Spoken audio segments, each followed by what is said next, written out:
Hi friends, మీకు ఈ video నచ్చితే లైక్ చేయండి, సబ్స్క్రైబ్ చేయండి. కావ్య దగ్గరికి వస్తూ ఉంటుంది. ఇంతలో అక్కడున్న కావ్య ఆమెనే చూసి కుట్టిన దొంగ ఒక మూలన కూర్చొని మా ఇద్దరి మధ్య అన్యోన్యతని చూస్తూ ఉండు అని చెప్పేసి అంటూ ఉంటుంది. ఆ మాటలు వినగానే అక్కడ ఆమెని మాత్రం చాలా కోపం, అలా ఎలా నేను చూస్తూ ఉండిపోతాను, మీ ఇద్దరి మధ్య ఎలాగో అలా అడ్డుకట్ట వేసుకొని మరి వస్తూ ఉంటాను కదా అని చెప్పేసి అంటూ ఉంటుంది.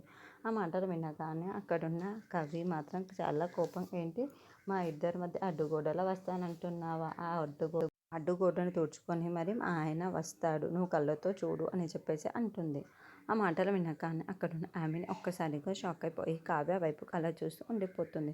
మా ఇద్దరి మధ్య నువ్వు ఎలా రాగలుగుతావు చెప్పు, ఇప్పుడిప్పుడే తెలుస్తుంది కదా మా ఇద్దరి మధ్య ఎంత అన్యోన్యంగా ఉందో, ఇక్కడ నుండి కూడా ఇక దొంగచాటునే చూసుకో అని చెప్పేసి చాలా కోపంగా వార్నింగ్ ఇచ్చి అక్కడ నుండి రాజు దగ్గరికి కొన్ని డిజైన్స్ తీసుకొని వస్తూ ఉంటుంది. అది చూడగానే అక్కడున్న రాజు అయితే ఒక్కసారిగా షాక్ అయిపోతూ ఉంటాడు. ఏంటి ఇవన్నీ ఎక్కడో చూసినట్టు అనిపిస్తుంది అని చెప్పేసి అనుకుంటూ ఉంటాడు. ఇంతలో అక్కడున్న రాజు మాత్రం అలా ఆ డిజైన్స్ని చూడడం వల్ల కావ్య అయితే అతనికి గతం గుర్తుకు వస్తుంది అనిపిస్తుంది నాకు అని చెప్పేసి అనుకుంటూ ఉంటుంది. ఇంతలో అక్కడున్న రాజు ఏంటి ఈ డిజైన్ చూస్తూ ఉంటే నాకు ఎప్పుడో ఏదో చేసినట్లుగా, ఇవి చూసినట్లుగా అనిపిస్తుంది అని చెప్పేసి కావ్యతో మాట్లాడుతూ ఉంటాడు. ఇంతలో అక్కడికి ఆమెని వస్తూ ఉంటుంది. బావా అని చెప్పేసి అంటూ ఉంటుంది. ఆ మాటలు వినగానే అక్కడున్న రాజు అయితే ఒక్కసారిగా షాక్ అయిపోయి ఆమెని వైపు అలా చూస్తూ ఉండిపోతాడు.